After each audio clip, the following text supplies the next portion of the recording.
Hey everyone, it's Lexi. So in today's video I'm going to be doing a spoiler-free review of The Forgotten Garden by Kate Morton. So I've been kind of in a Kate Morton mood lately. I read The Lost Lake last year, and then a couple weeks ago I ended up reading The Secret Keeper, which was one of my favorite books ever. I will link it up in my review, spoiler-free review up here, so you can go check that out.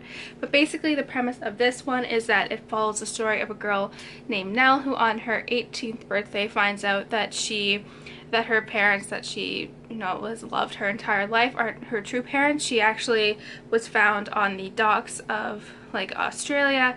No one knew where she's from. She just had a suitcase and a boat that came from England, so that's all they kind of know about her. So that kind of shakes her world, and she kind of really questions everything that she's kind of ever really kind of experienced with her life. So as a result, she kind of slowly kind of cut ties from her family. She just can't deal with it, so she is always kind of searching for answers. So that leads her to the Montreal family, which is along kind of a rich family that lives in kind of Cornwall.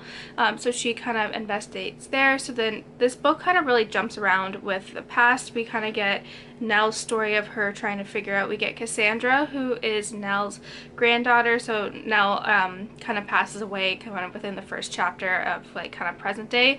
So Cassandra ends up finding that her grandmother had bought this little cabin in Cornwall, and she kind of learns about her grandma's past, but she tries to piece together everything, kind of figure out what happened.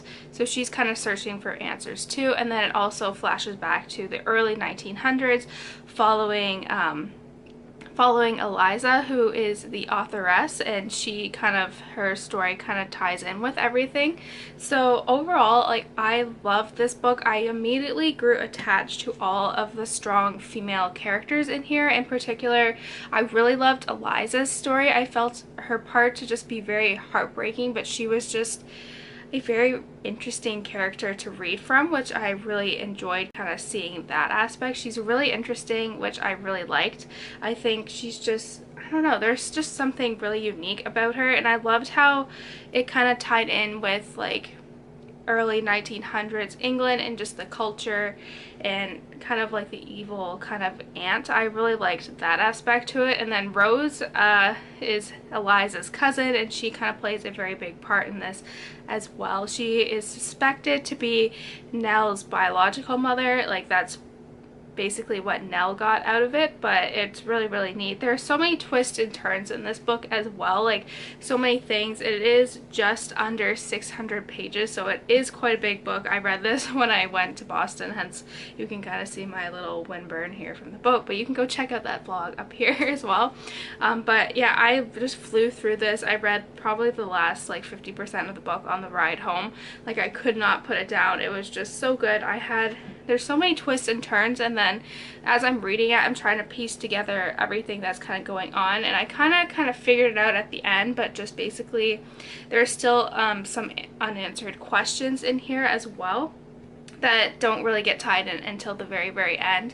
But what I like about this though is that the authoress, or Eliza, is a fairy tale teller.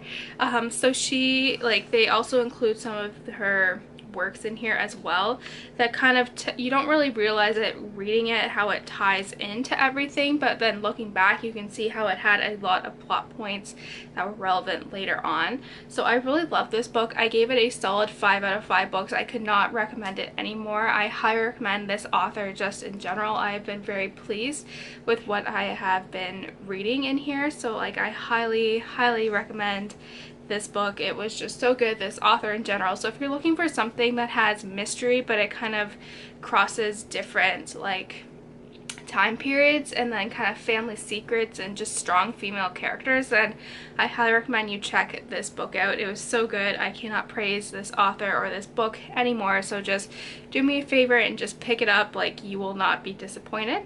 So that's it, guys. I hope you enjoyed this video. Let me know in the comments below if you've read this book or if you're interested in reading it after this review. So yeah, don't forget to give this video a thumbs up, and I will see you guys next time. Bye, guys.